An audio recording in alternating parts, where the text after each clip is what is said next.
Bandeko, est-ce que tozana ba narratif négatif kaka contre ba M23, Joseph Kabila, ou bien eza idéologie ya Tshisekedi ko distraire le peuple congolais?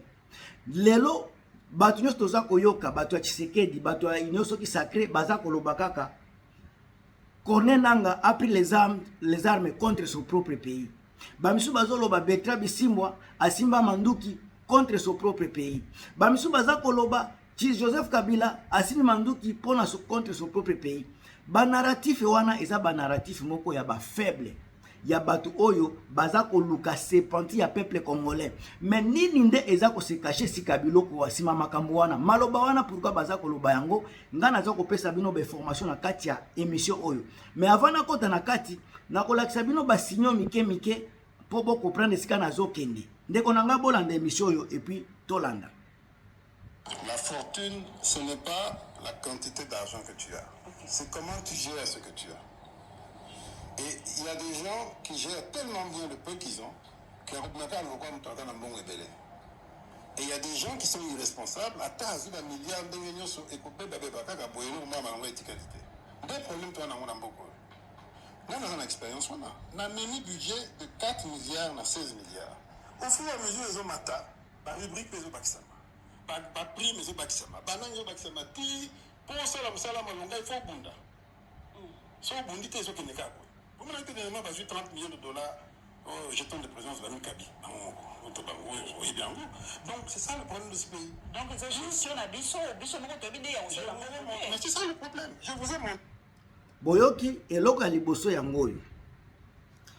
Tangu batu bazoloba ba M23 à l'occurrence AFC M23 Bertrand Bisimwa Corneille Nangaa bango bazui manduki contre Congo bande konangai soki eza lukutate bola nangati na suka ngana ko prouver na bino ke makamyo so bato Tshisekedi bazoloba eza lukuta nazana ba preuve ebele meto banda nanu kokota soki na 8 ans na kopesa bino ba élément na kati ya émission.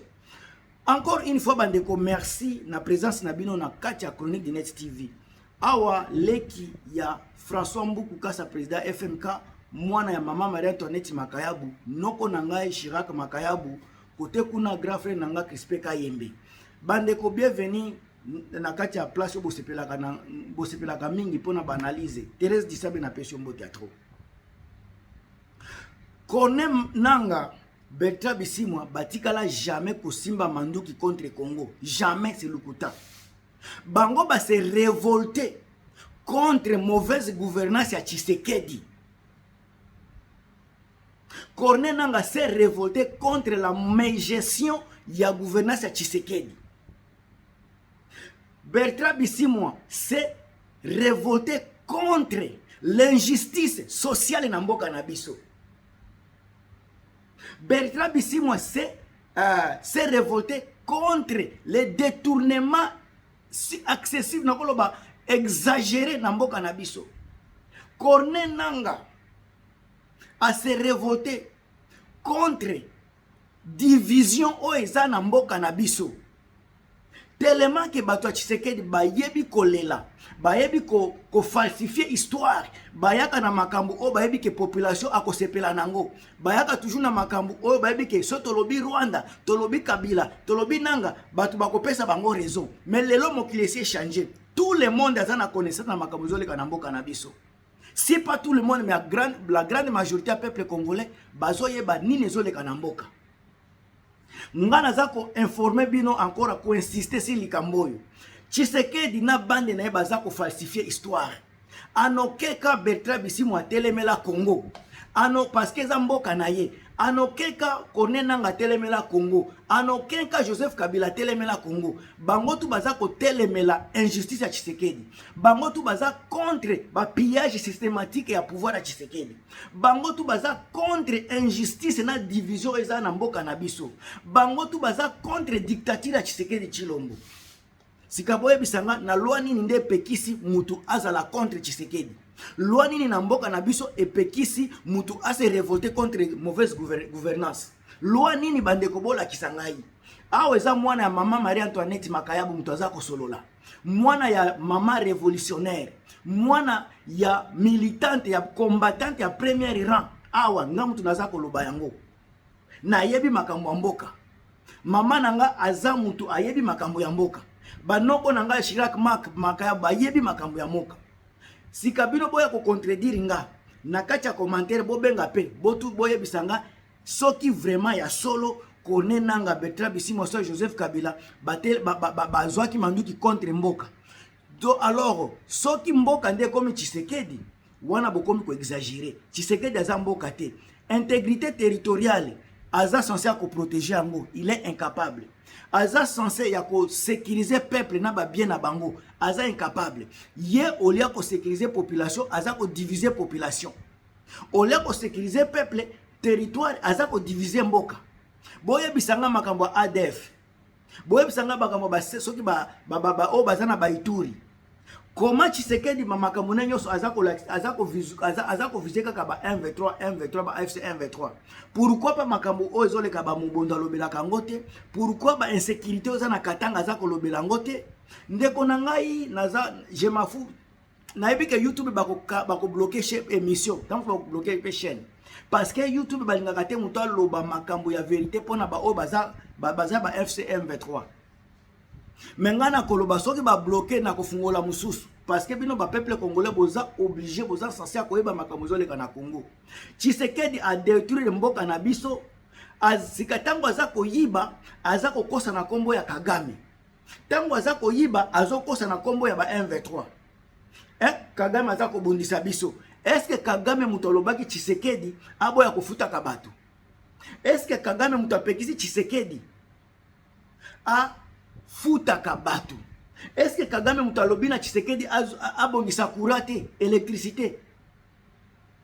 Ndeko nanga to fungola misu.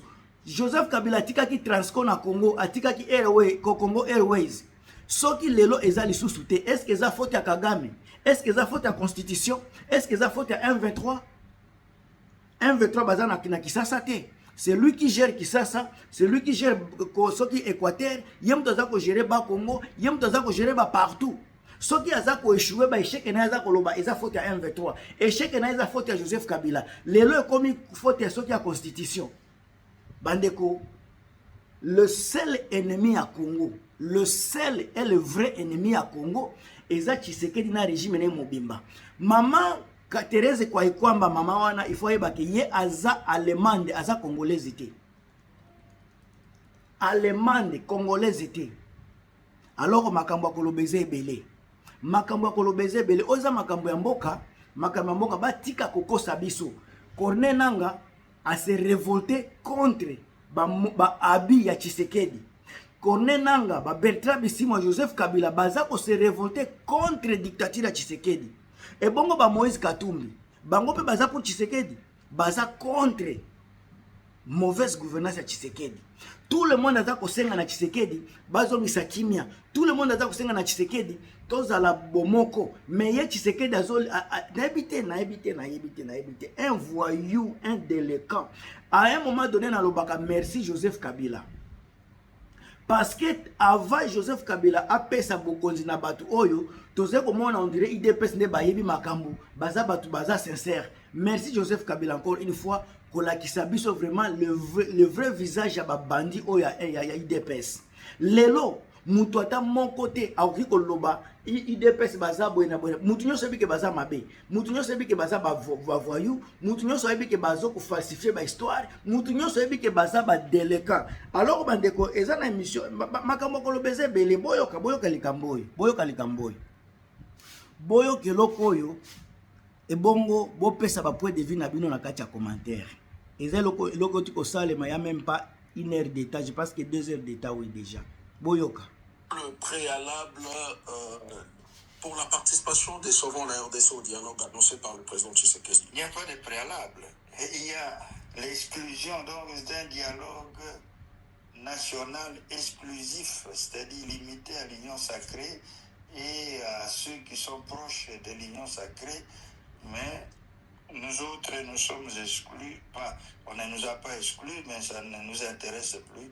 Parce qu'il faut chasser la dictature, et la dictature, elle est là. Mais le président Tshisekedi demande juste aux acteurs qui ont besoin de participer à ce dialogue de se désolidariser de l'agression ou encore de dénoncer l'agression. Qu'est-ce qui est difficile dans ça, Tarcisse Loseke? Vous parlez de l'agression. Nous avons une armée étrangère qui occupe une partie importante du territoire. C'est la national. manipulation, c'est le narratif de Mouyaya où on manipule le peuple comme si c'était un peuple idiot. Non, c'est vrai. C'est quoi la réalité selon vous? C'est quoi la réalité selon vous? La réalité, c'est que il y a des Congolais qui ne partagent pas les points de vue de la gouvernance du pouvoir de Kinshasa et qui veulent que ça change. Soit ils se mettent ensemble pour trouver une solution à la crise qui est multiforme, qui est réelle, ou alors, s'il n'y a pas d'accord, il faut utiliser la force comme d'habitude dans ce genre de système. Manipulation. On a retenu na makambo nyoso eza manipulation. Alors oyo boyokaka et pas Tshisekedi que 1-23 bazui manduki contre Congo, Joseph Kabila azui manduki contre Congo, soki nani azui manduki contre Congo, c'est une manipulation pure et simple. Alors un Congolais qui n'est pas dupe, un Congolais qui n'est pas bololé, il ne va pas tomber dans les pièges de UDPS et ses alliés. Nous les Congolais qui sont éveillés, nous ne sommes pas dupes. Nous savons que Joseph Kabila s'est révolté contre la dictature. Corneille Nangaa s'est révolté contre la dictature. Bertrand Bisimwa s'est révolté contre la dictature. Tous ces gens-là se sont révoltés contre la dictature. Oboza koyoka les restes, ce sont des manipulations. Les manipulations narratives nako benga boye, tout ça pour la population parce que biso ba peuple congolais to sepelaka na makambo na bango. Tellement que bayebi ke soko tangi kombo ya Kabila négativement, Rwanda négativement, soki M23 négativement ekozala. Mais lelo bazolo ba 90% ya peuple congolais baza derrière révolution. 90%. Ça c'est trop. Dès qu'on a osé la moulaïté, oh moi na maman Marie-Antoinette Makabu, bon peut ça va pouvoir deviner na bino na commentaire. On se revoit à très bientôt na 4e émission Moussous. À plus.